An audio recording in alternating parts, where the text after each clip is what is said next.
Bismillahirrahmanirrahim. Assalamualaikum warahmatullahi wabarakatuh.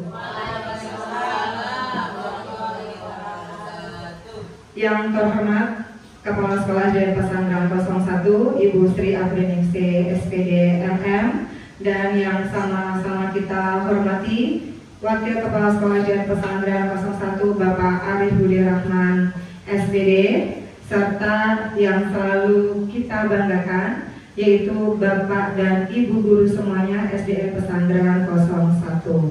Selamat pagi. Pagi. Luar biasa. Tetap semangat. Yes. Meskipun siang, semangatnya juga harus kayak pagi, ya Bu ya. Kira-kira masih semangat nggak Bu? Masih. Alhamdulillah. Baru mulai ya Bu ya. Baik, pertama marilah kita aturkan puji syukur kehadirat Allah Subhanahu wa Ta'ala. Berkat rahmat dan hidayahnya kita semuanya dapat berkumpul siang hari ini dalam rangka mengikuti kegiatan diseminasi dan penerapan pengalaman budaya positif SDN Pesanggerahan 01.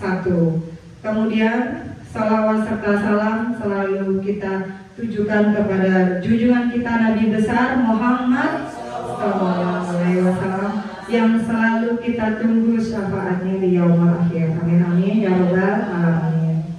Baik, Bapak dan Ibu guru yang berbahagia, di siang hari ini izinkanlah saya Zeni Intansari selaku CGP Angkatan 9 dan juga partner saya yang paling keren dan paling semangat ya Bu ya. Kalau sendiri kan ya semangatnya Bapak Ibu ya, yaitu Ibu siapa Bu? Iya, saya Iraningsi Mute, peserta CGP Angkatan 9.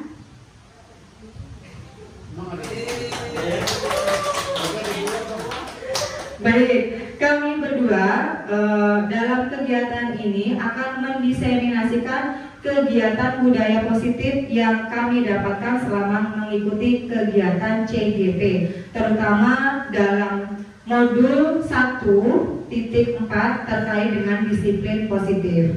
Disiplin positif kemudian dikaitkan dengan budaya positif yang nanti tujuannya adalah tercipta dan tertanam di sekolah kita menjadi sebuah budaya positif bersama-sama. Untuk itu Bapak Ibu, susunan acara kegiatan hari ini yang pertama adalah pembukaan, yang kedua adalah pembacaan doa yang akan nanti diwakilkan ke Pak Zari, kemudian ada sambutan dari Ibu Kepala Sekolah, dan yang keempat yaitu pemaparan dari diseminasi kegiatan hari ini. Kemudian nanti ada pemaparan terkait dengan aksi nyata yang sudah saya dan Bu Ira lakukan di kelas. Kemudian nanti kita akan sedikit bermain-main ya Bapak Ibu ya. Ada juga penerapan atau pelaksanaan dari aksi nyata yang pernah kita lakukan di kelas.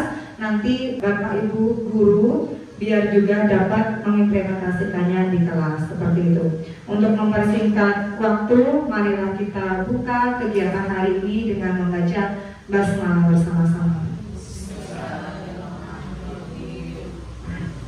Baik, selanjutnya yang kedua yaitu untuk memperlancar kegiatan siang hari ini, maka marilah kita buka juga dengan membaca doa kepada Pak Azari. Kami persilakan untuk mendoakan kami supaya acara ini lancar dan kegiatan ini bermanfaat untuk kita semua.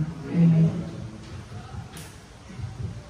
Terima kasih Bu Yeni. Baiklah Bapak Ibu guru, untuk melancar kegiatan pada siang hari ini, mari kita sama-sama berdoa agar kegiatan pada siang hari ini bisa berjalan dengan lancar semestinya. Amin ya rabbal alamin. Ala hadiniyah wa kuliyatin salihah wa ila hadrati habibina wa syahidina wa Muhammad sallallahu alaihi wasallam. Al-Fatihah. A'udzu billahi minasyaitonir rajim. Bismillahirrahmanirrahim. Alhamdulillahirabbil alamin arrahmanir rahim maliki yaumiddin. Iyyaka na'budu wa iyyaka nasta'in ihdinas siratal mustaqim صراط الذين أنعمت عليهم غير المغضوب عليهم ولا الضالين اللهم افتح علينا فتوح العارفين بحكمتك وانصر علينا رحمتك يا ذا الجلال والإكرام اللهم ارزقنا فهم النبي وحفظ المرسلين وإلهام الملائكة المقربين اللهم افتح علينا فتوح العارفين اللهم افتح علينا فتوح العارفين اللهم افتح علينا فتوح العارفين برحمتك يا أرحم الراحمين والحمد لله رب العالمين. Terima kasih. Assalamualaikum warahmatullahi wabarakatuh. Terima kasih kepada Pak Azali atas doanya. Semoga kegiatan hari ini bermanfaat untuk kita semuanya. Amin amin ya rabbal alamin. Baik, selanjutnya yaitu sambutan dari Ibu Kepala Sekolah kepada Ibu Sri, kami persilakan.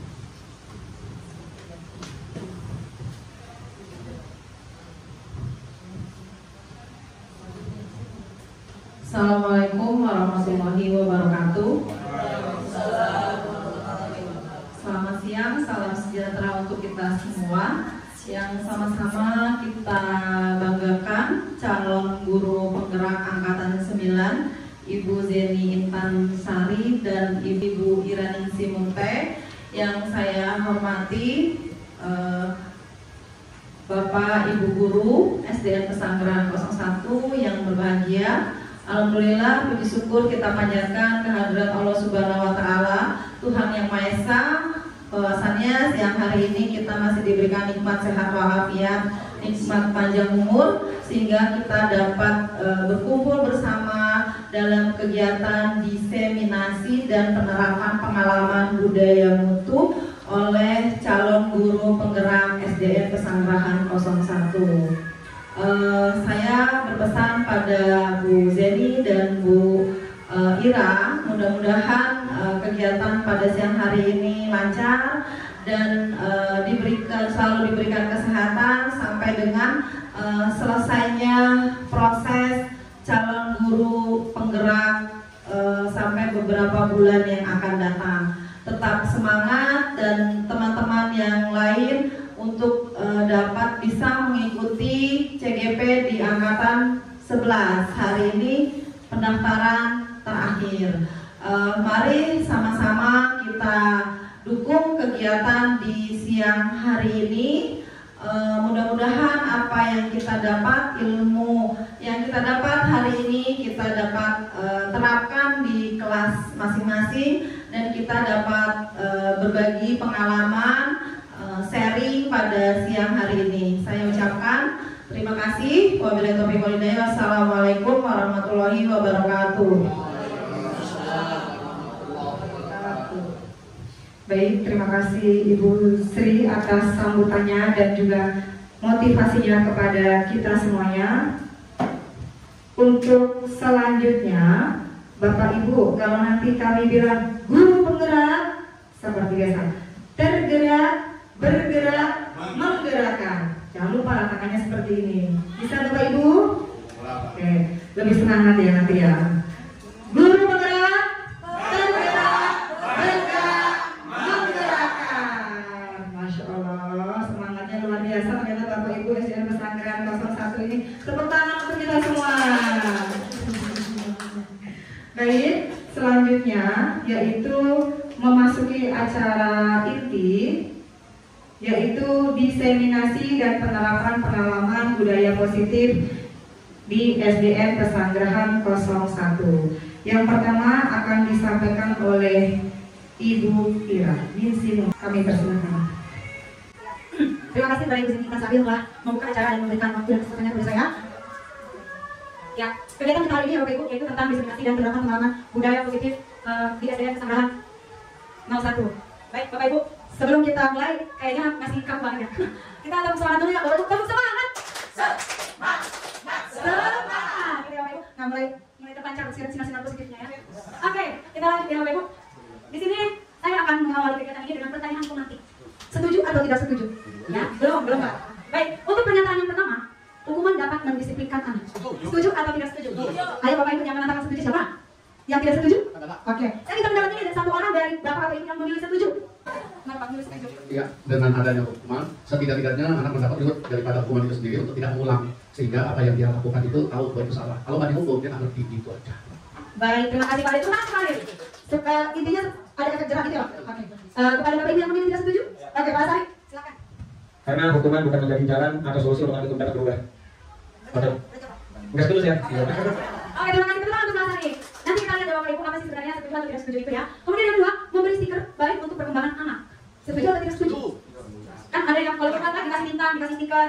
Setuju atau tidak setuju Bapak Ibu? Mungkin setuju. Yang setuju Bapak Ibu? Angkat tangan. Semua setuju nih? Setuju. Ada yang tidak setuju? Oke, yang setuju tolong berpindah ke satu orang. Ibu-ibu volunteer. Bukan Pak mungkin? Oh ya. Ayo Bu, tolong berdepan sedikit. Biasa aja, biar anak senang aja, bukan dari apresiasi. Gitu. Baik, terima kasih Bu. Tepuk tangan untuk Fatma. Beri hukuman membersihkan kamar mandi. Setuju atau tidak Bapak Ibu?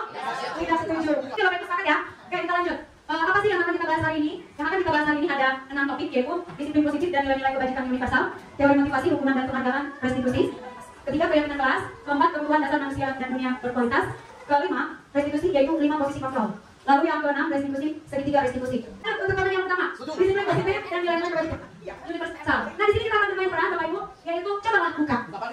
Makanya, apa sih yang buka gitu ya Pak? Di sini Bapak Ibu akan mendapatkan kertas kecil. Lalu Bapak Ibu silakan menuliskan apa yang paling berharga menurut Bapak Ibu di kertas ini, gitu ya. Berpasangan Bapak Ibu. Nah, berpasangan. Anda adalah A. Tugas Anda adalah mengembangkan salah satu tangan Anda. Coba Anda bayangkan bahwa Anda menyimpan sesuatu yang sangat berharga di dalam kepalan tangan Anda. Anda perlu menjaga benda tersebut sekuat tenaga, karena begitu pentingnya untuk kehidupan Anda. Boleh berupa benda, boleh berupa seseorang, ya Bapak Ibu. Siapa saja. Tugas B atau rekan Anda adalah mencoba dengan segala cara untuk membuka kepala tangan Anda. Teman Anda boleh membujuk, menghakimi, mengintimidasi, sesuatu yang paling berharga yang boleh jadi oke. Itu saja bebas, boleh garang, boleh apa sih? Nah, terus nanti rekan B akan mengadang dari tim atau apapun. Coba sekarang Bapak Ibu boleh bermain. Luar biasa, sekali pertama cukup segini.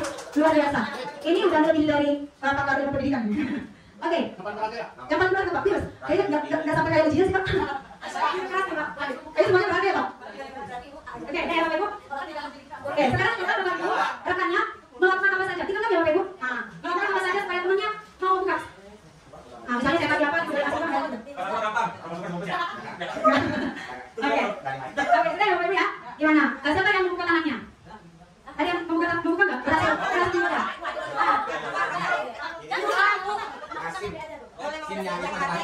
Oleh apa saja kalimat-kalimatnya? Membujuk, menghakimi, mengintimidasi, Iya ceritanya saya udah negosiasi minggu 4 gitu. Mau kan kita kalau dibuka udah beli bakso kalau juga terlalu murah katanya gitu. Jadi nggak bisa udah jualan anak. Baik, terima kasih. Berarti tadi ada yang bersedia membuka kepala tangannya, ada yang tidak ya Bapak Ibu. Kemudian apakah Anda perlu membuka kepala tangan Anda? Tadi ada yang tidak, mengapa? Alasannya sudah ya. Apakah Anda atau menutup kepala tangan Anda? Mengapa? Dalam kegiatan ini sesungguhnya siapa yang memegang kendali atau kontrol untuk membuka atau menutup kepala tangan? Iya, Bapak Ibu sekarang pertama ya.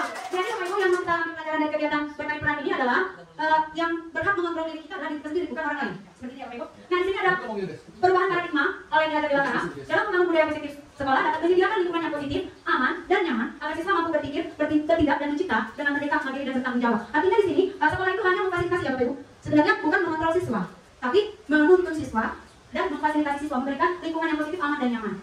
Lalu di sini ada menurut Dr. William Glasser dalam kontrol teori terdapat beberapa miskonsepsi tentang kontrol itu ilusi bahwa guru mengontrol siswa. Ini miskonsepsi ya Bapak Ibu. Lalu ilusi bahwa semua penguatan positif, efektif dan bermanfaat. Lalu ilusi bahwa kritik dan membuat orang merasa bersalah dapat menguatkan karakter.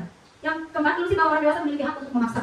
Ini memang pada tingkatannya masih sering kita temui bahwa orang dewasa itu mempunyai hak untuk mengontrol atau memaksa anak yang masih lebih muda atau di bawahnya gitu ya. Lalu menurut Stephen R. Covey, prinsip central leadership 1991 mengatakan bahwa bila kita ingin membuat kemajuan perlahan, sedikit-sedikit ubahlah sikap atau perilaku Anda. Namun, bila kita ingin memperbaiki cara-cara utama kita, maka kita perlu mengubah kemajuan kita. Ubahlah bagaimana Anda melihat dunia. Hubungan tidak boleh Pak, tidak boleh. Jangan diulangi ya Bu. Oke, nanti kita akan belajar ya bagaimana seharusnya kita bersikap kepada anak yang seperti tadi terlambat masuk kelas. Ya, penasaran kita Ibu? Penasaran ya? Penasaran ya kan? Oke, diikuti ya Ibu. Lanjut, maka kita perlu mengubah kemajuan kita. Ubahlah bagaimana Anda melihat dunia, bagaimana Anda berpikir tentang manusia, ubahlah paradigma Anda, skema pemahaman dan penjelasan aspek-aspek tertentu tentang realitas. Jadi tadi kalau kita mau mengubah sikap atau perilaku hanya membuat kemajuan perlahan. Tapi kalau mau membuat perubahan yang besar, jangan ubah kerangka acuan. Lanjut, ini adalah mengubah paradigma stimulus respon kepada pendekatan teori kontrol. Selanjutnya, makna disiplin. Bagaimana kita berperilaku? Mengapa kita melakukan segala sesuatu? Apakah kita melakukan sesuatu karena adanya dorongan dari lingkungan atau ada dorongan yang lain? Bapak Ibu, mohon pendapatnya. Bagaimana kita berperilaku? Ayo Bapak Ibu yang mau berpendapat, mengapa kita melakukan sesuatu? Ayo melatih. Coba pakai mic.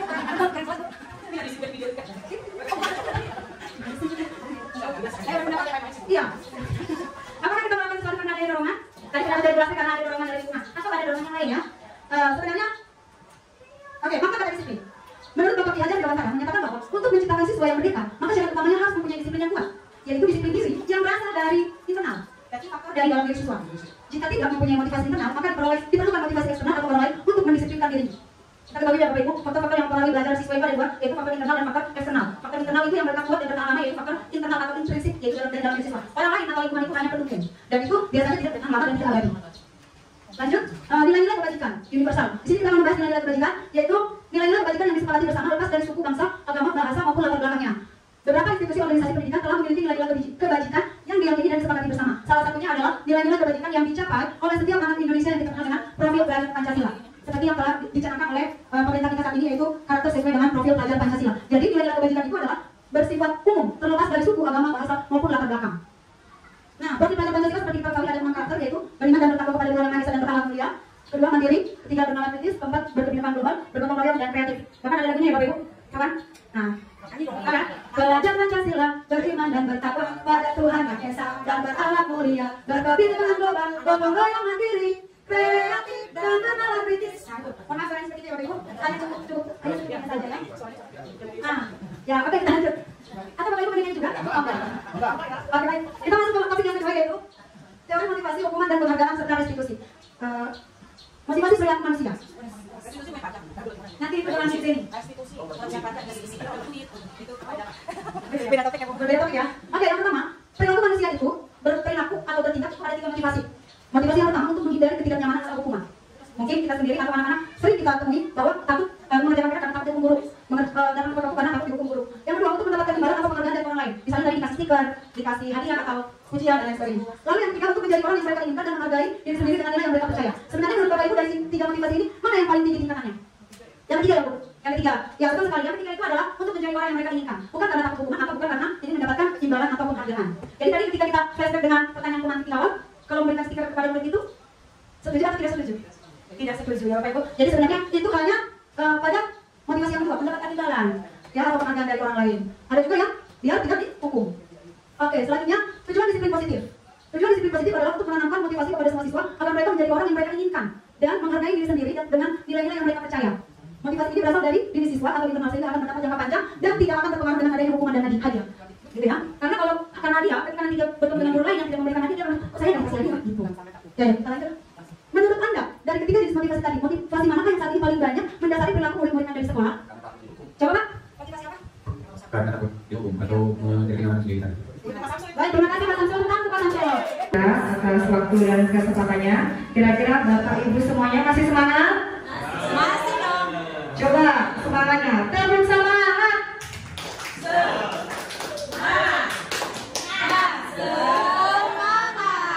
Alhamdulillah kalau masih semangat ya Bapak Ibu guru ya. Baik, terkait dengan diseminasi kegiatan budaya positif ini, tadi seperti yang sudah disampaikan oleh Bu Ira, itu ada beberapa topik, kurang lebihnya ada 6. Yang pertama ada yaitu terkait dengan motivasi siswa untuk menerapkan budaya positif itu ada 2. Yang pertama tadi dari apa Bapak Ibu? Motivasi intrinsik atau internal. Berarti kalau internal itu asalnya adalah dari dalam diri siswa masing-masing. Motivasi intrinsik ini tentunya akan lebih mengena, akan lebih dipahami anak-anak dan mereka pun melakukannya dengan secara tulus dan ikhlas tanpa adanya embel-embel sebuah paksaan ataupun penghargaan dari orang lain. Kemudian yang kedua ada motivasi, yaitu apa Bapak Ibu? Ada motivasi dari eksternal. Tentunya motivasi eksternal ini adalah dari luar siswa kita atau murid kita. Tentunya dengan tadi katanya dengan diberikan sebuah penghargaan, dengan diberikan hukuman, ternyata anak didik kita itu baru mau menerapkan budaya positif. Padahal dengan adanya penghargaan, dengan adanya sebuah hukuman, itu adalah cara yang belum tepat untuk kita mendisiplinkan atau membudayakan positif di lingkungan kelas kita dan umumnya adalah di sekolah kita. Kemudian ada juga tentang nilai-nilai kebajikan. Nilai-nilai kebajikan ini adalah nilai-nilai yang kita yakini, yang sifatnya luas atau universal. Dan itu tentunya harus kita yakini bersama dan nantinya akan kita terapkan ke anak didik kita. Yang selanjutnya ada kebutuhan dasar manusia. Ada kurang lebihnya yaitu 5. Ada kebutuhan dasar untuk bertahan hidup. Kemudian ada kebutuhan dasar yaitu kesenangan. Kemudian ada kebutuhan dasar penguasaan, lalu ada kebutuhan dasar terkait dengan cinta dan kasih sayang, kebebasan. Oke, sebelum ke kebutuhan dasar, tadi sudah disampaikan juga bahwa kita menerapkan budaya positif di kelas itu dengan membuat sebuah keyakinan kelas. Keyakinan kelas tadi dibuat dan dibentuk awalnya adalah sumbernya dari sebuah peraturan. Dulunya kita itu selalu membuat peraturan. Peraturan itu asalnya adalah dari satu arah. Peraturan sekolah, peraturan kelas. Tentunya itu yang membuat siapa kira-kira Bapak Ibu? Adalah kita, gurunya. Anak didik adalah melaksanakannya, tinggal mengikuti. Kemudian semakin berkembang lagi budaya positifnya dikembangkan menjadi sebuah kesepakatan kelas. Kesepakatan kelas itu ternyata masih belum mencapai puncak penanaman budaya positifnya. Maka dari itu kesepakatan kelas yang kita buat bersama anak, misalkan saya di kelas 5B membuat sebuah kesepakatan dulunya dengan anak-anak kelas 5B. Ternyata kesepakatan itu masih timbul sebuah konsekuensi. Padahal hukuman, konsekuensi itu adalah ternyata bukan salah satu cara untuk menanamkan budaya positif yang baik. Masih ada cara lagi yang lebih baik daripada sebuah hukuman, penghargaan ataupun konsekuensi. Kemudian dari peraturan kemudian berubah menjadi sebuah kesepakatan. Ternyata kesepakatan itu masih ada konsekuensi. Dalam sebuah kesepakatan ternyata masih ada kalimat-kalimat yang berupa larangan. Misalkan, jangan ngobrol saat guru menerangkan di kelas. Itu adalah kesepakatan kita sebelumnya. Hampir mirip dengan peraturan ya Bapak Ibu ya? Iya. Nah, saat kita membuat kesepakatan dengan anak, ternyata masih ada berupa larangan-larangan. Dan itu pun ternyata saat dilarang, bukannya malah mereka berbuatnya hal yang baik, malah mereka melakukan hal-hal yang justru yang dilarang. Jangan mengobrol, malah mengobrol. Jangan membuli temannya, malah membuli, bahkan menyebutkan dan memanggil nama orang tuanya untuk memanggil teman-temannya. Kira-kira di kelas Bapak Ibu, apakah masih ada yang seperti itu? Masih ada ya Bapak Ibu ya? Masih. Baik, ternyata sama. Sebelumnya di kelas saya pun masih ada yang mengucapkan dan memanggil nama orang tuanya untuk memanggil temannya. Alhamdulillah, setelah melakukan sebuah keyakinan kelas dan membuat itu di kelas, kata-kata atau kalimat-kalimat yang tadinya masih berupa larangan, masih bersifat negatif, akhirnya kita arahkan untuk membentuk menjadi sebuah kata-kata yang positif. Jadi biar yang tertanam di pikiran mereka itu adalah hal-hal yang baik. Contohnya tadi, jangan membuli. Diubahlah menjadi kalimat yang baik. Misalkan, berkata yang sopan, seperti itu. Kurang lebihnya seperti itu Bapak Ibu. Kira-kira Bapak Ibu saat membuat keyakinan kelas, karena itu kata-kata nilai bersifat positif. Kira-kira apa yang terpikirkan di pikiran Bapak Ibu? Kira-kira Mbak Isa kalau misalkan membuat keyakinan kelas? Kalau kita membuat keyakinan kelas, pertama mungkin kita mengamati dulu kondisi anak kita. Kondisi anak kita ini seperti apa? Dan kesepakatan yang kita buat, yang sekiranya sepakatan itu menjadikan satu, mungkin belajar di kelasnya lebih tertib. Dua, mungkin anak itu akan menjadi lebih baik lagi, paling tidak berakhlak yang baik, tahu sopan santun, menghargai teman. Jadi kesepakatannya itu jangan terlalu berlebihan. Yang sekiranya untuk standar anak kelas 1 apa, kelas 2 apa. Jadi nggak semua kesepakatan itu bisa diterapkan di semua kelas. Baik, tepuk tangan untuk Bu Aisyah. Luar biasa ya pendapatnya dari Bu Aisyah. Memang Bu, kesepakatan atau keyakinan ya Bu ya, keyakinan kelas itu memang biasanya perjenjang itu akan beda, tergantung dengan keyakinan yang ibu dan murid-murid ibu di kelas itu yakini. Contohnya kalau kelas 1 ya Bu ya, atau kelas 2? Kelas 1 ya Bu ya.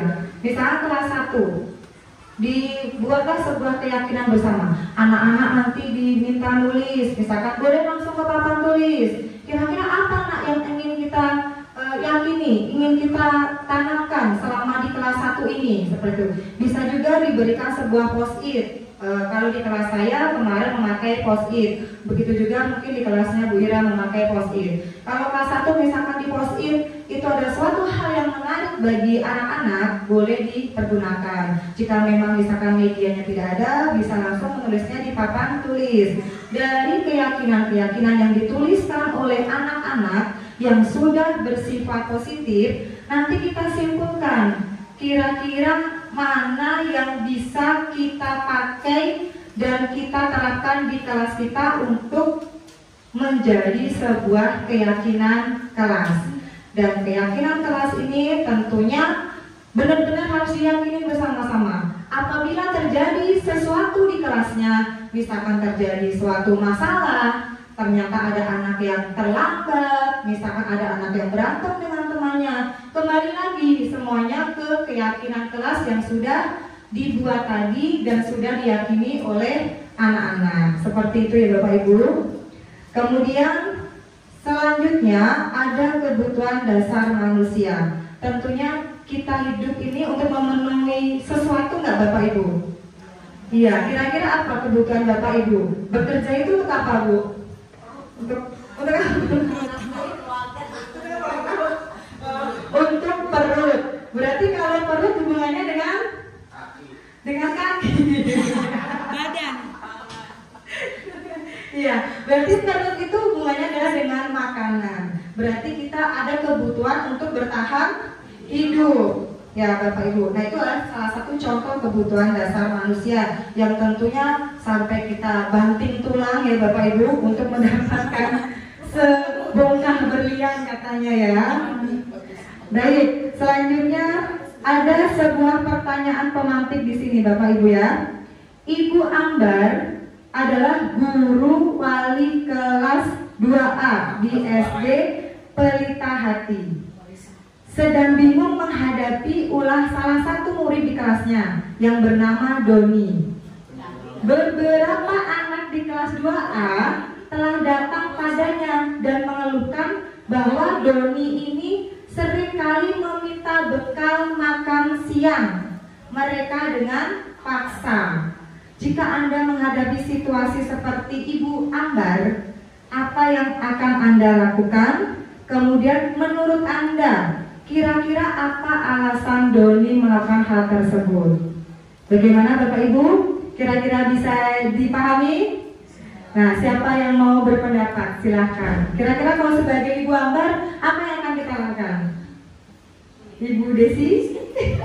Ibu Desi lagi. Ibu Ambarnya sekarang adalah Ibu Desi, ya kan?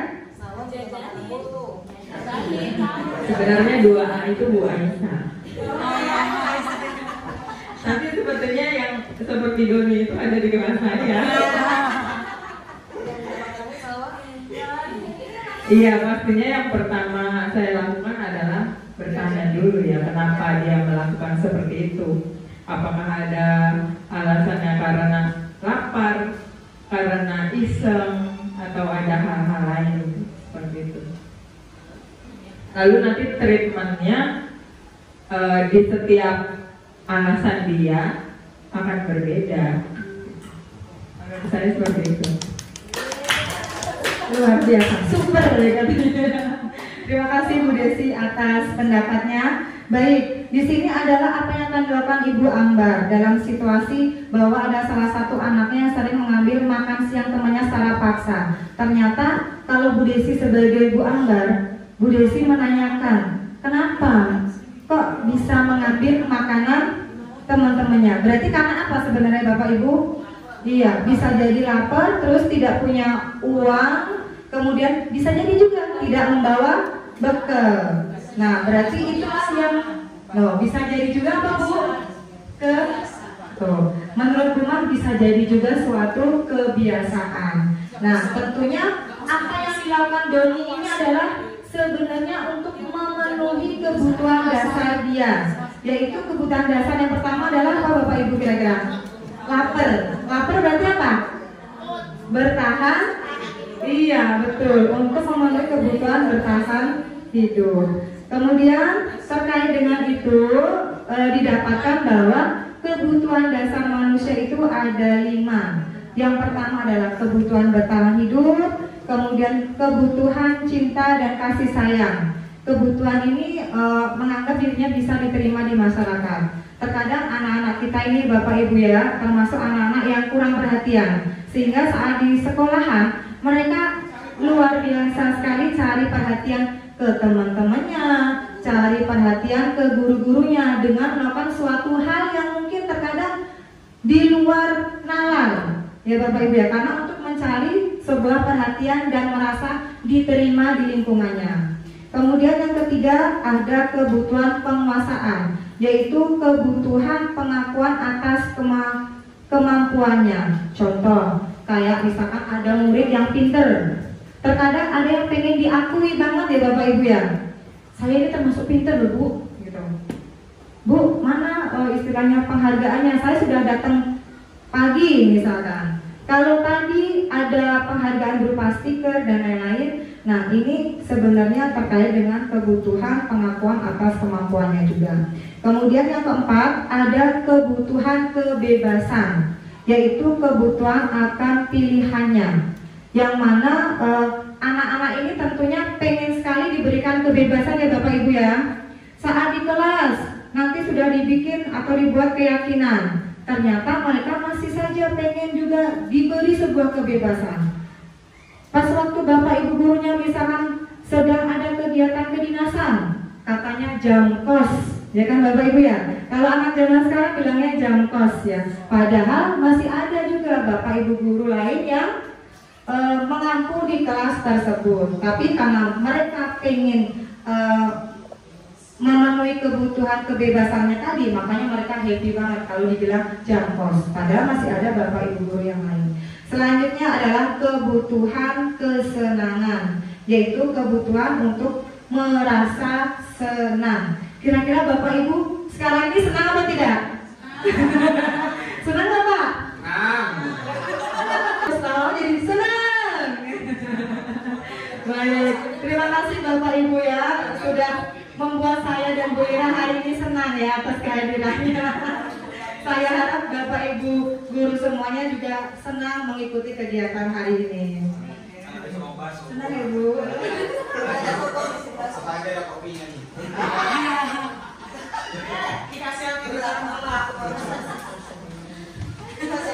Kemudian kebutuhan dasar manusia ini, jika kita dapat mengidentifikasi kebutuhan apa yang mendorong perilaku kita, maka perubahan perilaku positif dapat dimulai dengan mencari solusi untuk memenuhi kebutuhan tersebut dengan cara yang positif. Kayak tadi, misalkan Doni, ternyata Doni ini suka mengambil makan siang temennya. Berarti ada suatu kebutuhan yang tidak terpenuhi di diri Doni. Makanya kita sebagai guru harus dapat mengidentifikasi kebutuhan-kebutuhan murid kita. Kalau misalkan murid kita ini ternyata lapar, berarti jangan kita marah-marahin langsung ya Bu. Oh baik, saya juga lapar. Kira-kira kebutuhan apa Bu yang sekarang terpenuhi? Oh ngantuk, berarti butuh kopi. Baik, jika kita sebagai guru sudah dapat mengidentifikasi kebutuhan dasar murid-murid kita, insya Allah nanti murid-murid kita ini akan merasakan terpenuhi kebutuhan dasarnya yang mencangkut 5 hal tadi. Ada bertahan hidup, kemudian kesenangan, kebebasan, cinta dan kasih sayang, kemudian penguasaan, seperti itu. Yang selanjutnya yaitu posisi kontrol guru. Untuk posisi kontrol guru ini tadi sempat disinggung sedikit oleh Bu Ira. Apakah Bapak Ibu guru tadi misalkan disiplin itu dengan cara memberikan hukuman? Tadi kira-kira jawabannya setuju atau tidak setuju? Ya, tadi kan hukuman dapat mendisiplinkan anak. Setuju atau tidak setuju? Oh, sekarang saya tidak setuju. Luar biasa. Baik. Apa Bu? Iya, gue.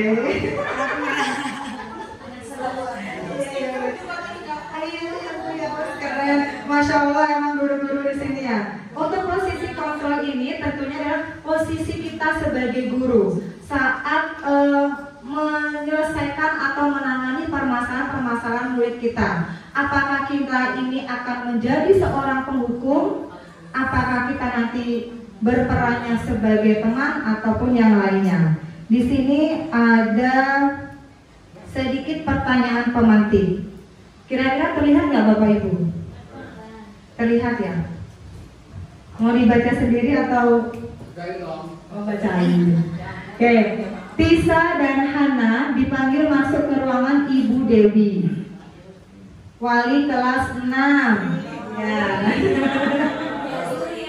Oh, Ibu Yuli, Ibu Lastri. Ibu Dewi baru saja mendapatkan pengaduan dari Ibunda Tisa bahwa Hana menggunakan kata-kata kasar dan merendah-rendahkan Tisa di sekolah, bahkan sampai dibawa ke media sosial. Nah, ini anak-anak zaman now ya Bu ya, zaman sekarang bukan lagi permasalahan itu diselesaikan secara langsung, tapi curhatnya di media sosial, bisa di WhatsApp, Instagram, TikTok, curhatnya luar biasa. Nah, kira-kira jika Anda adalah Ibu Dewi, apa yang akan Anda lakukan untuk mendisiplinkan Hana? Kira-kira apa Bapak Ibu? Kayak guru kelas 6 katanya. Itu kan ibu-ibu, sama bapaknya satu, udah nggak ada pilihan. Ibu-ibu 2. Nah, kira-kira Bapak Arif.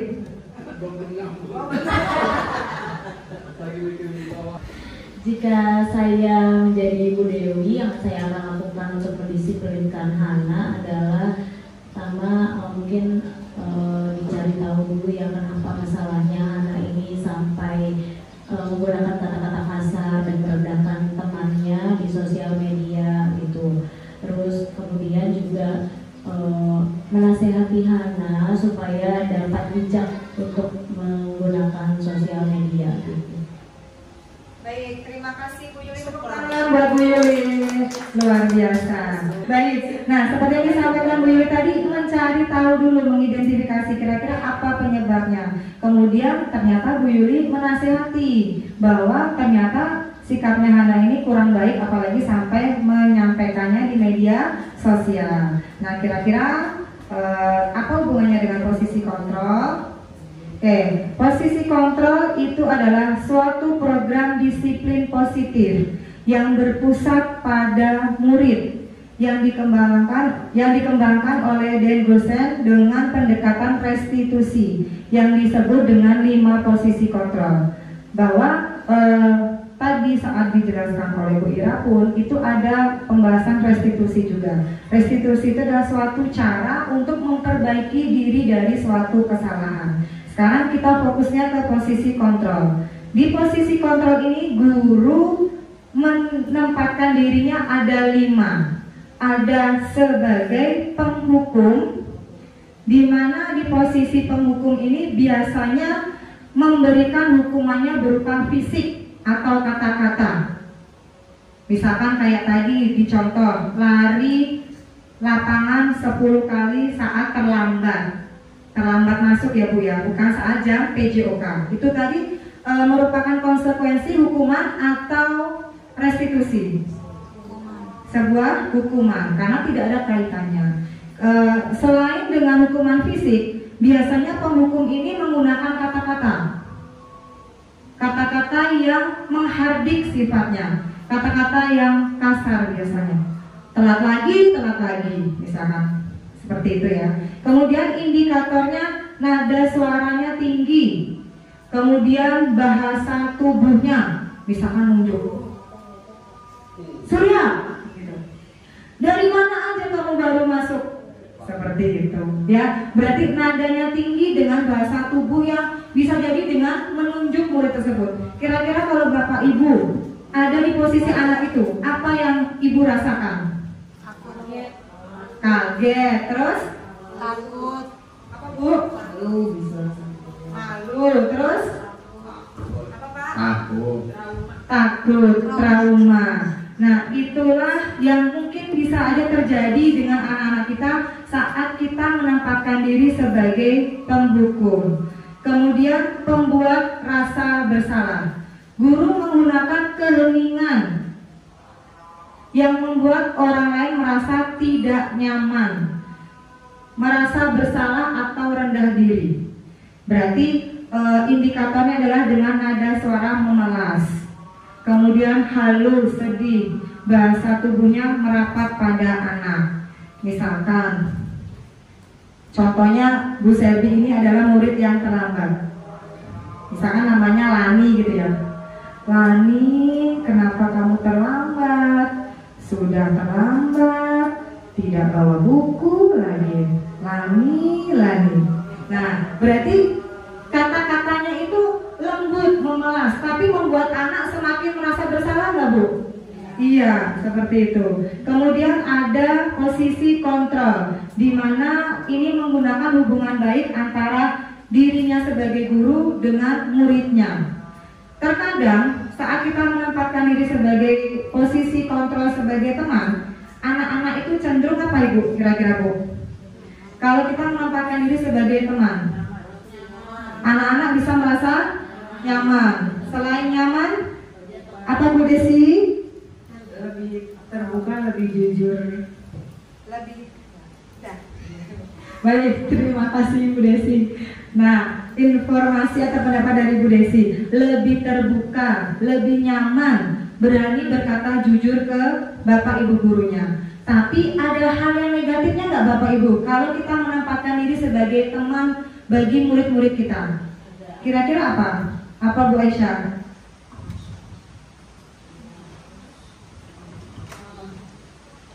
Kurang ini ya, artinya dia nanti kurang menjaga posisi dia sebagai murid dan kita sebagai guru ya.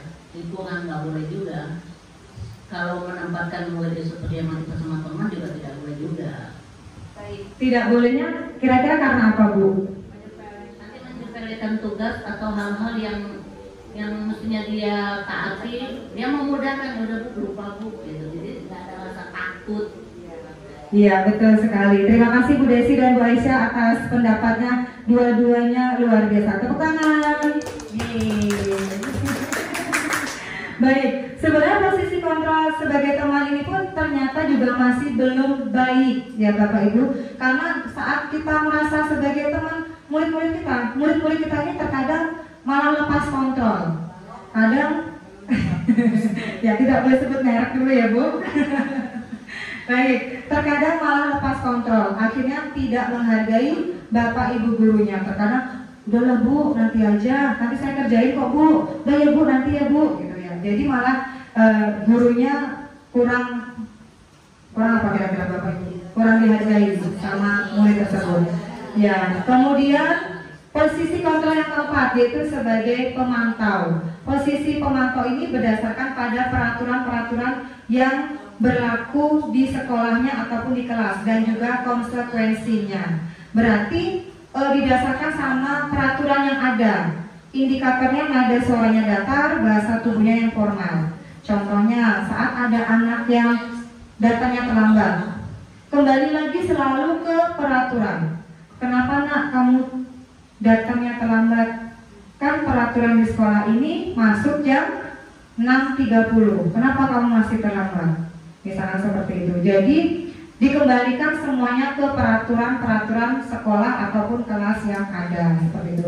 Yang terakhir yaitu di puncaknya ada posisi kontrol sebagai manajer. Posisi ini di mana guru berbuat sesuatu bersama dengan murid, mempersilahkan murid mempertanggungjawabkan perilakunya, mendukung murid agar dapat menemukan solusi atas permasalahannya sendiri.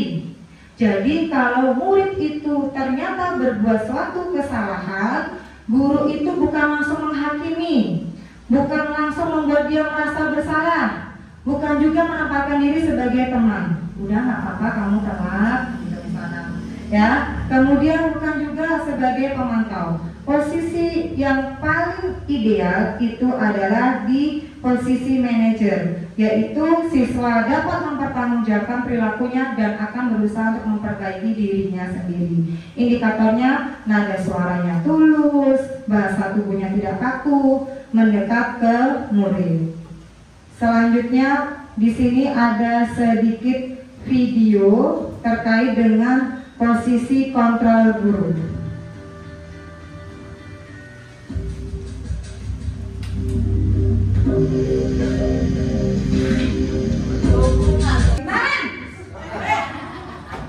Sini kamu.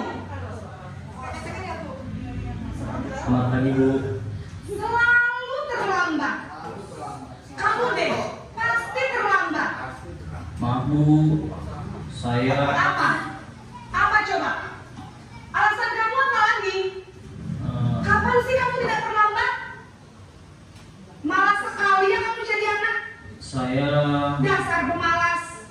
Gak kapok-kapok sih kamu. Sudah berapa kali terlambat? Sana, kamu keliling lapangan basket 2 kali. kenapa Baik, di sini sudah terlihat sekali. Kira-kira ibu guru tersebut mengambil posisi sebagai apa, Bapak Ibu? Iya, betul sekali, sebagai penghukum. Apa indikatornya kalau ternyata ibu tersebut menempatkan diri sebagai posisi kontrol penghukum? Kira-kira apa ciri-cirinya? Azari. Jadi nadanya tinggi Bu, kemudian menyakitkan hati murid tersebut. Nadanya tinggi, kemudian menyakiti hati muridnya. Naen, gitu kan? Mirip nggak kira-kira? Berarti tidak dengan hati. Iya, berarti dengan tidak hati, betul sekali Bu Utin. Nah, di sini ya bahwa posisi kontrol ini tentunya akan membuat anak didik kita ini merasa ketakutan, kemudian malu, belum juga menjelaskan, tapi gurunya sudah langsung di ubun-ubunnya. Nah, kenapa kamu datang terlambat? Cocok nggak Bu?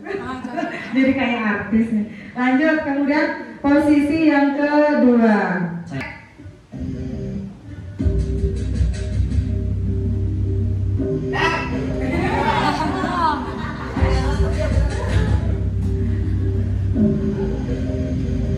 Naren,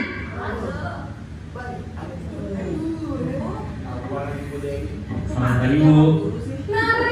Naren, kamu kenapa terlambat lagi, Nak? Ya Tuhan, Naren, kamu senang ya bikin ibu susah ya? Kalau kamu terlambat lagi, nanti ibu yang ditegur bapak kepala sekolah, Nak. Disangka ibu tidak bisa membina kamu. Duh, gimana ini? Maaf Bu, Duh Gusti Naren, kamu suka ya kalau ibu ditegur bapak kepala sekolah? Terus, sekarang ibu harus tulis apa yang di buku absen? Baik, di posisi kontrol kedua, kira-kira ada perbedaannya nggak Bapak Ibu dari apa yang diucapkan oleh ibu gurunya ini? Ada. Kira-kira perbedaannya di bagian mana Pak? Nadanya. Kalau yang pertama tadi nadanya keras, menghardik. Yang kedua di posisi kontrol pembuat rasa bersalah, nadanya lebih cenderung melas. Naren. Kamu ini apa yang harus ibu tulis di buku absen nanti? Naren gitu. Memelas biar murid tersebut merasa semakin bersalah dengan apa yang sudah dilakukannya. Kemudian posisi yang ketiga.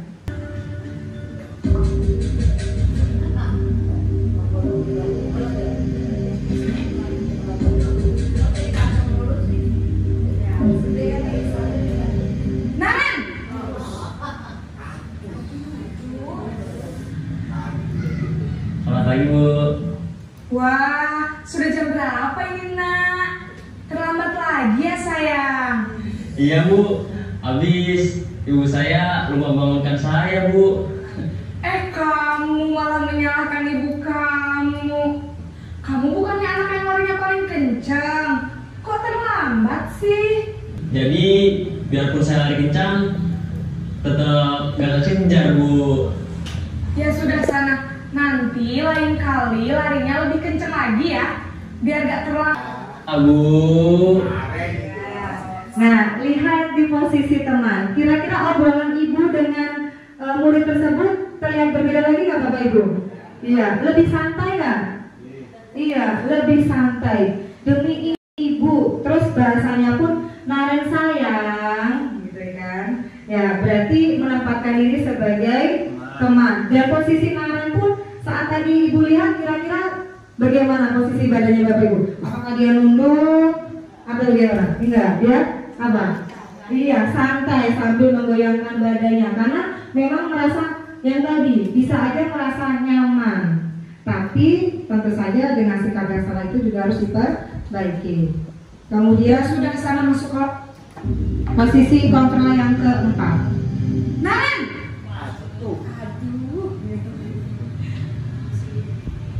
Selamat pagi Bu. Naren, apa peraturan sekolah kita tentang jam berapa kita harus masuk sekolah nak? Kita harus di sekolah jam 7 Bu. Iya betul, sekarang sudah jam 7.20. Naren sudah tahu konsekuensinya jika terlambat hadir? Paham Bu, saya harus tinggal kelas pas jam istirahat selama 20 menit. Iya benar, konsekuensinya demikian. Baik, berarti di posisi kontrol sebagai pemantau kembali lagi ke mana Bapak Ibu? Iya, betul sekali. Kembali lagi ke peraturan sekolah yang sudah dibuat. Dikembalikan lagi ke konsekuensinya bila anak tersebut melanggar peraturan itu. Jadi semua yang dilakukan anak-anak kembali lagi ke peraturan dan konsekuensi yang sudah dibuat. Kemudian posisi kontrol yang kelima.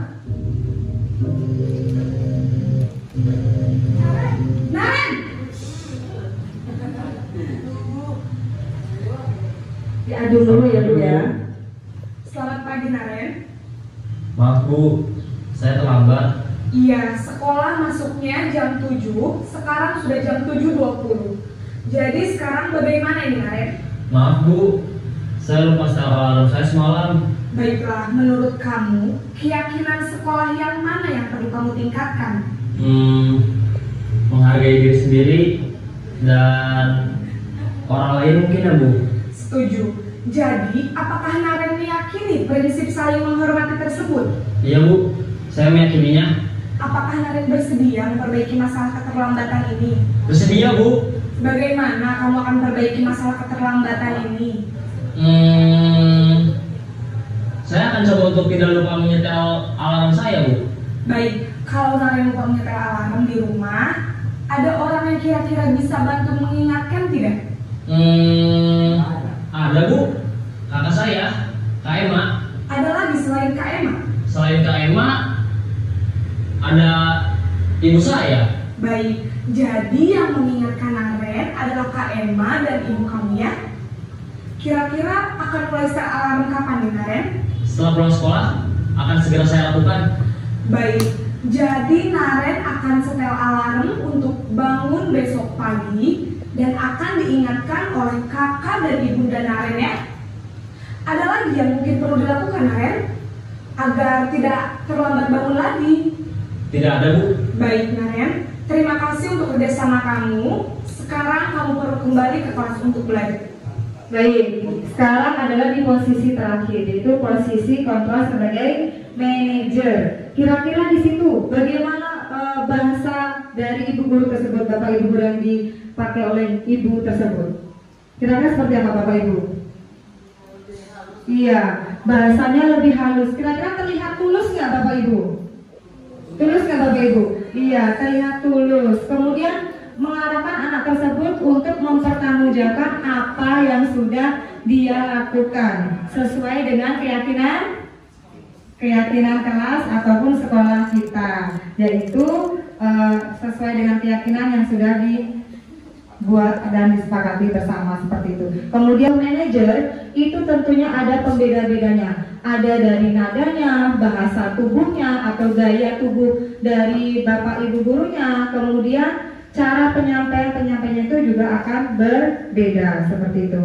Kemudian mari kita sama-sama berefleksi ya Bapak Ibu. Kira-kira Bapak Ibu guru hebat, posisi kontrol manakah yang sering kita gunakan dalam mendisiplinkan murid-murid kita? Yang kemana Bu? Yang kemana Bu? Yang Bapak? Yang kelima. Nggak pakai marah. Nggak tulus. Masya Allah, Bapak sudah menempatkan diri sebagai posisi kelima, posisi paling good, paling ideal. Sudah melantai secara apa Bu? Secara tulus. Sudah nggak marah-marah lagi, nggak kayak tadi nggak. Naren. Iya, darah tinggi ya Bu ya. Oke, kira-kira apakah Bapak Ibu guru yang lain juga sama? Berusaha. Oh, berusaha. Bagaimana Pak Samsul? Lagi penggaris kayu masih banyak sih, saya rasa masih tetap digunakan posisi sebagai kamu. Udah habis ya, terus aja. Oh, berarti pakai penggaris ya. Berarti kalau pakai penggaris posisi kontrolnya apa Bapak Ibu? Oke, kira-kira Butin nih selaku guru penceroka, saat di lapangan kan anak-anak pada aktif ya Butin. Kira-kira posisi kontrol apa yang Ibu ambil? Ini sangat berhubungan dengan PMM. Jadi guru ini sangat berbicaranya itu sangat tulus dan dengan hati. Jadi anaknya juga berubah untuk demi kemajuan kedepannya lebih baik. Luar biasa. Duta PNS yang pesantren 01. Bertahan Butin. Kira-kira Butin, berarti posisi kontrol apa yang Butin sering pakai? Manajer. Super banget ya, posisi kontrolnya sebagai manajer. Luar biasa. Iya. Oh, siapa Bu? Oh, ada request Pak Bay. Kira-kira Pak Bay posisi kontrolnya di mana Pak Bay? Ya, bismillahirrahmanirrahim. Tidak ada salahnya yang tadi yang nomor 5 itu bisa mewakili segalanya. Kalau Pak Samsul bilang tadi katanya penggaris sampai ya mukul anaknya menggel sampai pecah. Ya artinya apa ya? Saya ingat waktu baru 2 bulan aja kelas 3, saya mungkin terlalu lembut gitu. Ada orang tua murid bilang, "Papa ya, kalau bisa kayak wajah Eliza." Nah saya tahu ke anak bilang, "Jangan Pak, saya takut kalau begitu." Ya kira-kira seperti itu. Sebelum seret ya Bu ya. Oke, berarti kita sama-sama saling berefleksi ya Bapak Ibu ya. Saat saya baru mendapatkan materi ini tentang posisi kontrol, pas lagi melihat video dan dijelaskan sama fasilitator kita ya Bu ya, saat di Gmail ya, kok merasa, loh iya ini pendukung, lalu iya merasa sebagai pembuat bersalah. Kemudian iya juga kita merasa sebagai teman. Ada kalanya juga kita sebagai pemantau. Terus ada kalanya juga sebenarnya kita juga sudah menempatkan diri sebagai posisi kontrol, yaitu manajer. Nah, jadi saya akhirnya berefleksi juga ke diri saya. Berarti saya kok lima-limanya ada ya, gitu. Kira-kira Bapak Ibu guru sama nggak? Tergantung murid ya, iya Pak. Ini kan kebetulan yang ditampilkan itu dengan sifat yang sama, dengan orang yang sama. Artinya apa? Kita juga sebagai guru harus bijak dengan siapa kita bicara. Dan anak apa yang kita harus tahu. Karakter dari anak-anak tersebut dari 32 anak itu akan berbeda-beda. Itu juga harus pandainya guru dalam mensikapi. Nah, juga guru harus tahu counter karakter dari mereka masing-masing. Enggak semua anak kita bisa pakai seperti itu. Iya. Jadi artinya gini, di dalam hal ini oke lah ya, kalau memang semua posisi kontrol manajer yang dipakai, tapi ingat ketika kita menghadapi segala sesuatunya itu harus memahami dari karakter anak itu sendiri. Gitu. Luar biasa, tepuk tangan kepada Pak Arif atas masukannya. Iya Pak. Oh, iya Pak, memang anak-anak kita ini memiliki karakteristik yang berbeda-beda. Kemudian ada 5 posisi kontrol. Kira-kira saat kita menghadapi murid-murid kita mau menempatkan diri kita itu ke yang posisi kontrol yang mana? Setelah kita mempelajari budaya positif, memang saat kita jini pun juga kita menyampaikan hal tersebut dengan karakteristik yang berbeda-beda.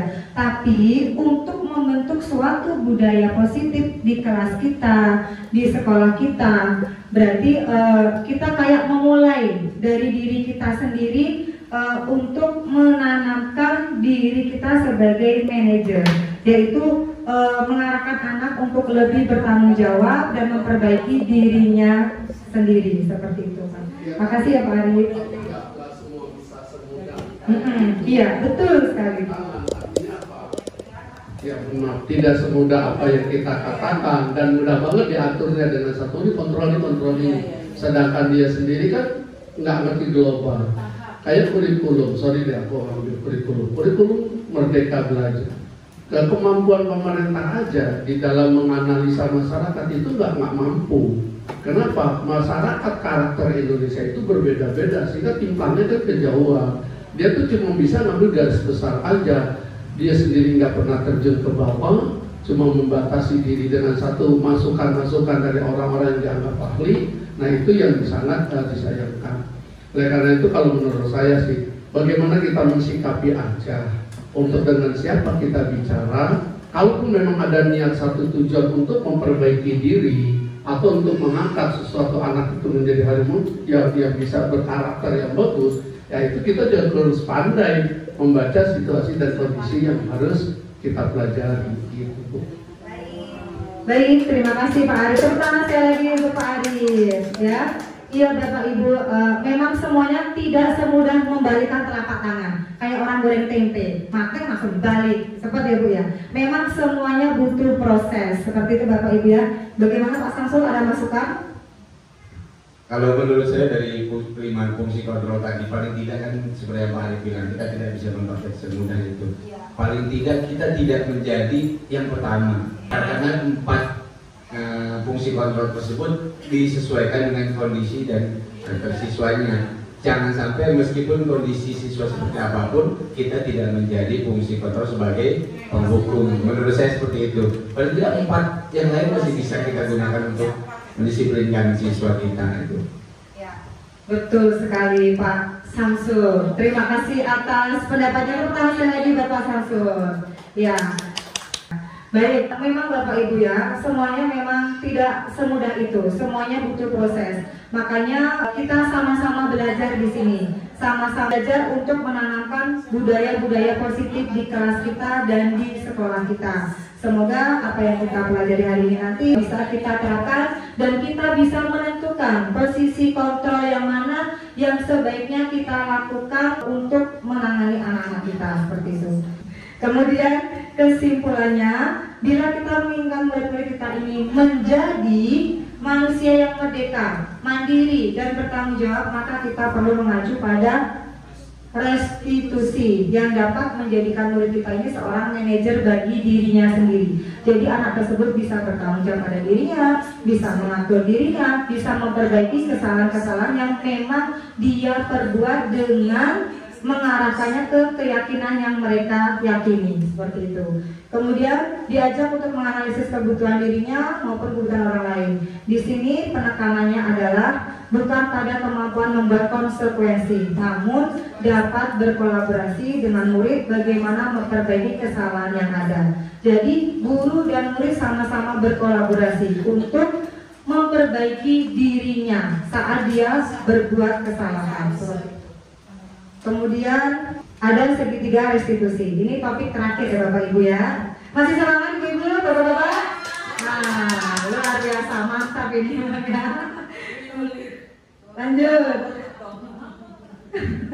Restitusi sebagai cara menanamkan disiplin positif bagi siswa.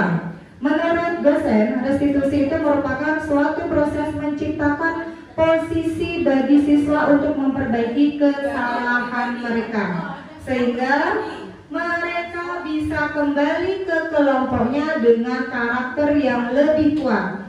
Restitusi ini juga dapat membantu siswa menjadi lebih mempunyai tujuan, disiplin positif, dan memulihkan dirinya ketika berbuat kesalahan.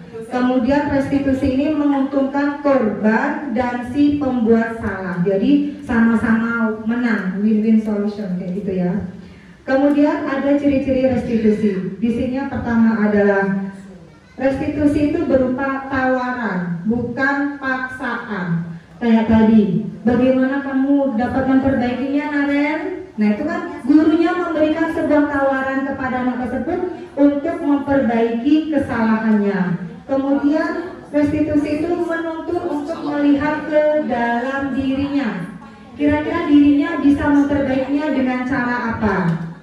Kemudian restitusi mencari kebutuhan dasar yang mendasari tindakan. Kira-kira anak tersebut bertindak seperti itu karena apa? Apakah ada kebutuhan dasar yang tidak terpenuhi atau seperti apa? Jadi menyangkut semuanya. Restitusi diri adalah cara yang terbaik. Jadi dia bisa bertanggung jawab dan memperbaiki dirinya sendiri dengan keyakinan-keyakinan yang mereka yakini. Kemudian restitusi ini fokus pada karakter, bukan tindakan. Jadi karakter baik apa yang akan diambil oleh anak tersebut? Contohnya tadi, bangun lebih pagi. Berarti itu kan sebuah karakter yang baik, yang positif. Tindakannya berarti dengan cara dia memasang alarm. Jadi fokusnya itu lebih ke karakter yang terbentuknya. Kemudian restitusi itu sifatnya menguatkan karakter-karakter yang positif, yang baik. Jika memang saat dia bersalah, berarti dengan cara dia memperbaiki, berarti menguatkan karakter yang positif. Jadi dia bisa bertanggung jawab untuk memperbaiki dirinya. Lalu restitusi mengembalikan siswa yang berbuat salah pada kelompoknya. Saat dia sudah bersalah, kemudian kita selesaikan dengan restitusi, maka dia akan kembali ke kelompoknya lagi dengan karakter yang lebih kuat. Jadi dapat disimpulkan bahwa restitusi ini bukan menebus kesalahan, tapi untuk belajar dari kesalahan. Jadi bukan untuk menebus, tapi belajar dari kesalahannya. Bagaimana cara dia memperbaiki diri dari kesalahan-kesalahan yang sudah dia perbuat. Kemudian restitusi ini memperbaiki hubungan. Ada segitiga restitusi. Di sini ada segitiga yang merupakan langkah-langkah dari restitusi. Yang pertama ada menstabilkan identitas. Contohnya ada setiap orang pasti pernah melakukan kesalahan, termasuk ibu misalkan, pernah berbuat salah, pernah lupa. Kemudian kamu bukan satu-satunya yang pernah melakukan ini. Lalu validasi tindakan salah. Kamu tentu punya alasan, menanyakan alasannya, kenapa bisa dia melakukan suatu kesalahan itu. Kemudian apa alasannya? Lalu adakah cara yang efektif untuk mendapatkan apa yang kamu butuhkan? Itu adalah contoh-contoh pertanyaan di posisi validasi tindakan salah. Yang terakhir adalah menanyakan keyakinan. Kira-kira apakah kamu meyakini Apakah kamu masih ingat dengan keyakinan kelas kita? Kemudian bagaimana cara memperbaiki kesalahanmu dari keyakinan-keyakinan yang sudah kita pahami, seperti itu. Kemudian di sini ada penjabarannya lagi yang lebih detail, menstabilkan identitas. Berarti mengubah identitas anak dari orang yang gagal karena melakukan kesalahan menjadi orang yang sukses. Anak yang melanggar peraturan karena sedang mencari perhatian adalah anak yang sedang mengalami kegagalan. Dia mencoba untuk memenuhi kebutuhan dasarnya namun ada benturan. Contohnya tadi yang cari perhatian, berarti kan butuh kebutuhan dasar akan kasih sayang. Makanya dia mencari perhatian, kemudian mengandalkan segala cara yang kadang caranya pun kurang benar. Kemudian pertanyaan-pertanyaan yang mungkin muncul di menstabilkan identitas ini adalah, saya juga pernah melakukan kesalahan, misalkan ibu gurunya gitu ya. Nah, kenapa kamu bisa melakukan kesalahan? Nanti itu adanya di validasi kenyataan. Kemudian bapak ibu guru tidak tertarik mencari siapa yang salah, tapi bapak ibu ingin mencari solusi dari permasalahan ini. Seperti itu. Kemudian tidak ada manusia yang sempurna. Apakah kamu sedang mencari teman yang baik untuk dirimu sendiri? Jadi kita menstabilkan dulu identitas dia saat dia melakukan suatu kesalahan. Yang kedua, memvalidasi kesalahan. Kalau kita memahami kebutuhan dasar apa yang mendasari sebuah tindakan, kita akan bisa menemukan cara-cara paling efektif untuk memenuhi kebutuhan tersebut. Seorang guru yang memahami teori kontrol pastinya akan mengubah pandangannya dari yang teori stimulus respon ke cara berpikir yang proaktif. Jadi tidak langsung menyalahkan, tapi kita identifikasi dulu, kita stabilkan dulu, kemudian kita cari tahu alasannya, seperti itu. Pertanyaan-pertanyaan yang ada pada memvalidasi kesalahan adalah, kamu pasti punya alasan mengapa kamu bisa melakukan hal itu. Kemudian kamu boleh mempertahankan sikap itu, tapi kamu harus menambahkan sikap yang baru kalau ini misalkan permasalahan yang berbeda. Nanti pertanyaan-pertanyaan ini tentunya kita sesuaikan dengan permasalahan yang sedang dihadapi oleh anak-anak. Kemudian yang terakhir, menanyakan keyakinan. Ketika identitas sukses telah tercapai, langkah satu tadi berarti menstabilkan identitas, langkah kedua yaitu memvalidasi kesalahan, maka anak akan siap untuk dihubungkan dengan nilai-nilai yang dia percaya.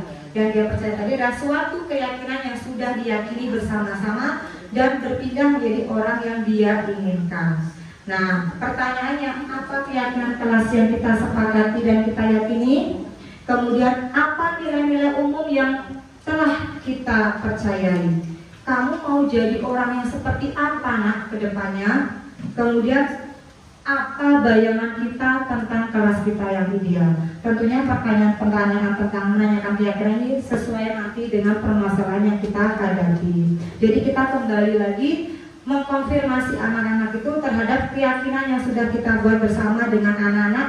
Yang tadi keyakinan kelas itu adalah berupa kalimat-kalimat yang iya betul, kalimat-kalimat yang positif seperti itu.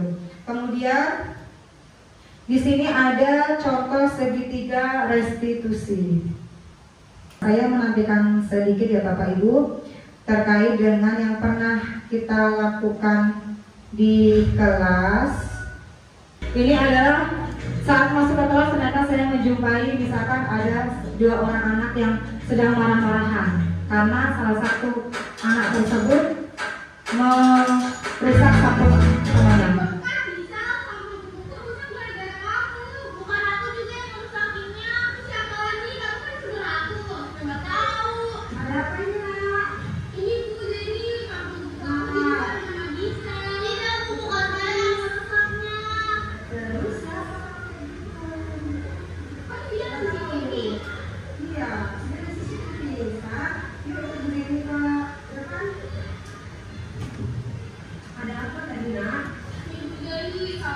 Kita sedang berdrama jadi artis ya Bapak. Nah ini saya sedang mempraktekkan bahwa kita sedang menghadapi masalah tersebut dengan menerapkan segitiga restitusi dan memposisikan guru sebagai manajer. Dan menjelaskan apa yang terjadi sehingga menyebabkan jelas-jelas tersebut tidak sebagai bisa dijatuhkan sama hanya bisa kalau memang bisa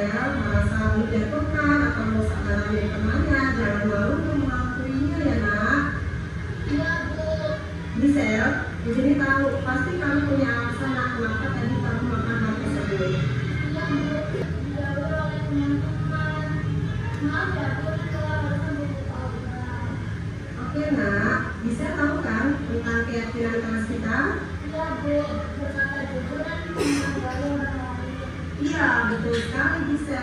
Bahwa kita itu harus berani berkata jujur dan mau menghargai orang lain. Contohnya, buku milik orang ini, kita memang bisa merasa tidak sengaja merusaknya, berarti bisa harus mengakuinya kesalahan pada Aurel bahwa bisa. Ini adalah contoh simpel yang sering terjadi di kelas kita ya Bapak Ibu ya.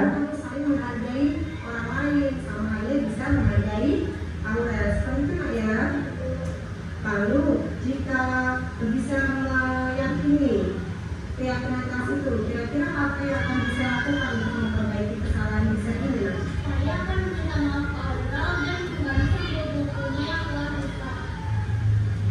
Berarti di sini saya menawarkan ya, memberikan tawaran kepada anak-anak untuk memperbaiki dan bertanggungjawabkan kesalahannya tersebut. Bahwa bisa ini akan bertanggung jawab dengan meminta maaf serta mengganti sampul buku yang sudah dirusak sama bisa seperti itu. Ya bisa, terima kasih ya. Alhamdulillah, sekarang berkenan kembali ya. Ya Bu. Nah, gitu. Sekarang kita balik ke kamar kita ya. Assalamualaikum warahmatullahi wabarakatuh. Nama saya Aurel dan teman-teman saya. Baik, itu adalah secelumit contoh penerapan dari segitiga restitusi di kelas. Demikianlah pemaparan atau diseminasi kita hari ini. Nah, untuk membuat keyakinan kelas seperti yang tadi sudah disampaikan di awal bahwa kelas saya, kelas Bu Ira itu sudah membuat keyakinan kelas, kemudian kalau punya saya sudah saya tempel di kelas. Nah, setelah kegiatan diseminasi hari ini diharapkan Bapak Ibu guru yang semula masih menempelkan peraturan-peraturan di kelasnya atau kesepakatan kelas yang masih berupa larangan ataupun kata-kata negatif itu bisa dikembangkan lagi ke hal-hal yang lebih positif, yang menggunakan kalimat-kalimat positif sehingga yang tertanam pada diri anak-anak itu adalah hal-hal yang kira-kira apa Bapak Ibu? Iya betul sekali, hal-hal yang positif seperti itu. Nah, ini adalah contoh penerapan saat di kelas saya. Ini cepat banget Bapak Ibu. Kita bagikan dulu post-it-nya, kemudian anak-anak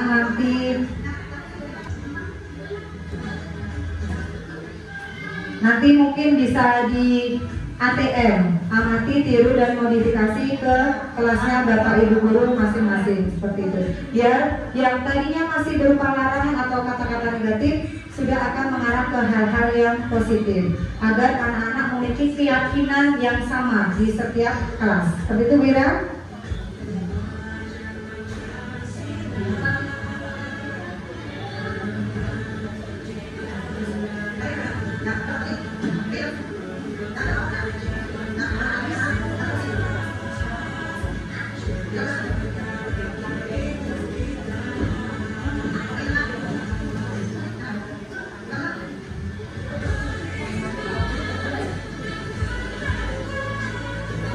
Nah, ini anak-anak menempelkan keyakinan kelas yang berupa kata-kata positif.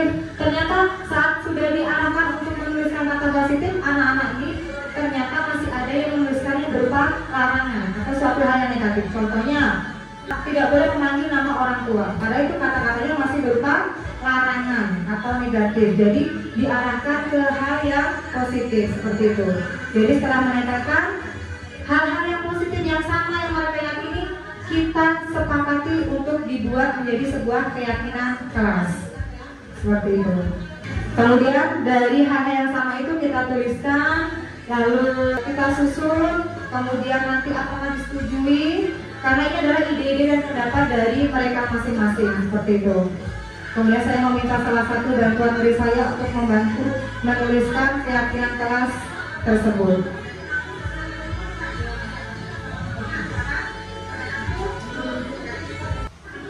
Nih, saat mereka membuat keyakinan kelas itu dan sekarang sudah ditempel di kelas kita, kemudian akan menjadi acuan kita dalam bersikap dan berperilaku sehari-hari. Seperti itu. Biar teringat, maka mereka menyebutkan itu secara bersama-sama. Setelah itu baru ditempel.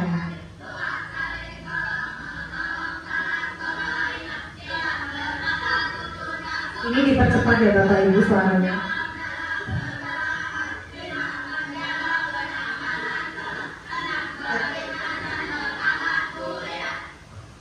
Apakah kalian meyakini keyakinan kelas yang telah kita buat tadi? Yakin? Suaranya dipercepat 2 kali. Harus sesuai dengan keyakinan kelas. Kira-kira apakah kalian nanti saat beristirahat akan mengikuti keyakinan kelas kita? Ya, berarti kita sama-sama menuju menjadi pribadi yang lebih yakin. Amin-amin ya Pak. Amin. Oke, untuk kelas 5B, semangat. Oke, alhamdulillah, karena mereka sudah membuat keyakinan itu, mereka harus meyakininya. Dan makanya saya tanyakan kembali, apakah anak-anak tersebut mau meyakini keyakinan sudah kita buat? Alhamdulillah mereka jawabnya iya.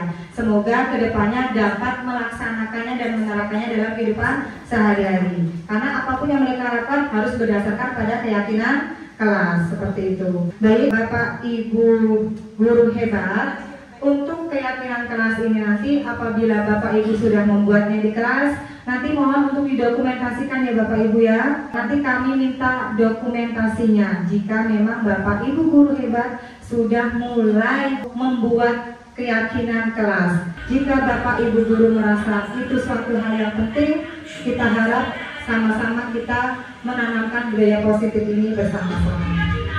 Ini sebagai contoh untuk Bapak Ibu guru saja ya. Kalau keyakinan kelasnya seperti ini, boleh berdasarkan desain anak-anak, boleh dicetak melalui Canva. Dua-duanya sudah melatih kreativitas ya, kreativitas anak. Baik, ini sudah ditandatangani sama ketua kelas dan juga wali kelas. Itulah contoh pelaksanaan atau aksi nyata kita terkait dengan budaya positif.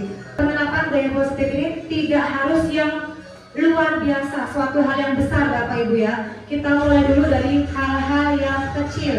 Contohnya yaitu dari kita membuat keyakinan di kelas kita masing-masing. Yang tadinya masih berupa peraturan bisa kita ubah menjadi hal yang lebih positif dengan membuat sebuah keyakinan kelas. Kira-kira semangat Bapak Ibu? Alhamdulillah, terima kasih Bapak Ibu guru hebat untuk waktunya hari ini yang sudah dengan tulus meluangkan waktunya dalam mengikuti kegiatan diseminasi budaya positif SDN Pesanggerahan 01 yang telah kami lakukan. Saya Zeni Intan Sari selaku CGP Angkatan 9 dan partner saya saya Irani Simunte peserta CGP Angkatan 9 juga mengucapkan terima kasih kepada Bapak Ibu yang luar biasa sampai waktu jam pulang. Ya bisa ya, betul sekali. Saya punya, karena Bapak Ibu di sini sangat wow ya. Saya punya tepuk wow Bapak Ibu. Coba semuanya ngertiin Bapak Ibu. Berdiri Bapak Ibu. Saya lihat dari tadi aktif dan sangat suportif ya Bapak Ibu. Jadi saya punya tepuk wow. Jadi tepuknya gini. W O W wow. Bapak Ibu kita tepuk wow. W O W wow. Tepuk tangan buat kita semua. Terima kasih Bapak Ibu guru hebat. Terima kasih Bapak Ibu. Selanjutnya tinggal mengimplementasikan.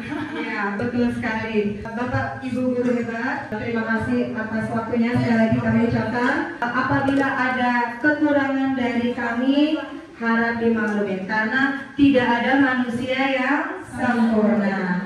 Kita adalah tempatnya salah, yang paling sempurna adalah Tuhan yang Maha Esa. Baik, berarti untuk pertemuan hari ini kita cukupkan. Terima kasih kepada Bapak Ibu guru hebat. Semoga kita semuanya sama-sama bisa menerapkan budaya positif ini. Jadi kita harus semangat dalam mengimplementasikannya. Marilah kita akhiri acara hari ini dengan membaca hamdalah. Alhamdulillahirabbil alamin. Terima kasih Bapak Ibu guru hebat. Semangat. Terima kasih Lira, partner saya yang paling keren. Terima kasih Bu Seri, partner saya yang paling keren juga. Terima kasih Bapak Ibu ya.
di sini sudah ada hasil dari pendapat atau ide-ide kalian terkait dengan keyakinan kelas. Yang pertama ada beriman dan berakhlak mulia, ada saling menghargai dan menyayangi, kemudian saling tolong dalam kebaikan, ada tidak boleh manggil nama orang tua. Berarti ini sudah memakai kalimat positif atau belum? Belum. Nah, dari beberapa tadi yang lainnya, apakah sudah memakai kalimat positif? Sudah. Nah, ini masih ada satu yang berupa larangan. Kemudian tidak berkata kasar. Berarti masih berupa larangan atau bukan? Iya. Ya. Nah, sekarang ada lagi bertanggung jawab dalam segala hal. Berkata jujur, sopan, saling menghargai lagi. Nah, berarti sudah ada beberapa yang memiliki keyakinan yang sama atau berbeda? Sama. Nanti yang sama akan kita letakkan sebagai keyakinan kelas kita. Kemudian, tidak boleh makan saat jam pelajaran. Berarti masih menggunakan apa ini? Larangan. Berarti ini masuknya masih ke peraturan, bukan keyakinan. Kemudian saling menyayangi, lalu beriman dan berakhlak mulia, berkata jujur. Nah, berarti di sini ada beberapa yang memang sudah menunjukkan keyakinan kelas. Dari yang sudah kalian tempelkan, ini nanti akan kita buat menjadi sebuah keyakinan kelas. Kira-kira apa saja, Nak, keyakinan kelas kita? Yang pertama, berarti ini. Ya. Keyakinan kelas 5B. Yang pertama adalah saling menghargai dan menyayangi. Oke, good. Nah, selanjutnya Bu Zeni mau minta tolong salah satu siswa, ya. Selanjutnya Bu Zeni mau minta tolong salah satu siswa untuk membantu Bu Zeni menuliskannya di papan tulis. Tadi kan sudah semuanya aktif menyampaikan pendapat dan idenya. Kira-kira siapa yang mau dan bersedia maju bantu Bu Zeni untuk menulis? Ada? Siapa bisa? Yuk, boleh. Saling menghargai dan menyayangi. Lanjut. Yang kedua. Lihat, kira-kira apa lagi, Nak? Mana? Ada saling tolong menolong. Wah, banyak ini saling tolong menolong. Berarti emang itu suatu hal yang kalian inginkan atau bukan? Iya. Iya, tapi ingat tolong menolongnya harus dalam hal kebaikan. Setuju? Setuju. Berarti kita jadikan menjadi sebuah keyakinan kelas. Lanjut, yang ketiga, kira-kira keyakinan kelasnya apa lagi yang kalian yakini? Berkata jujur dan sopan. Oke, good. Di sini ada tadi berkata jujur dan sopan. Lanjut, bisa berkata jujur dan sopan.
Apakah kalian meyakini keyakinan kelas yang telah kita buat tadi?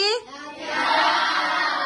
Yakin? Yakin. Berarti apapun yang kita lakukan harus sesuai dengan keyakinan kelas. Kira-kira Apakah kalian nanti saat berperilaku akan mengikuti keyakinan kelas kita?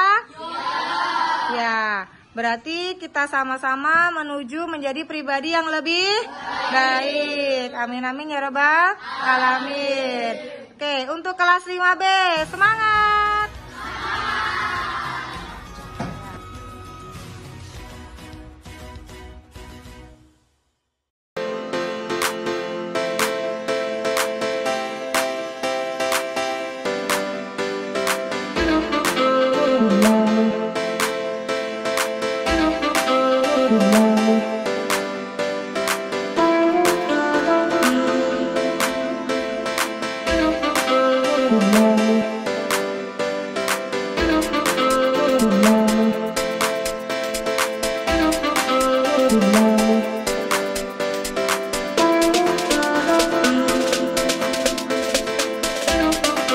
Thank you.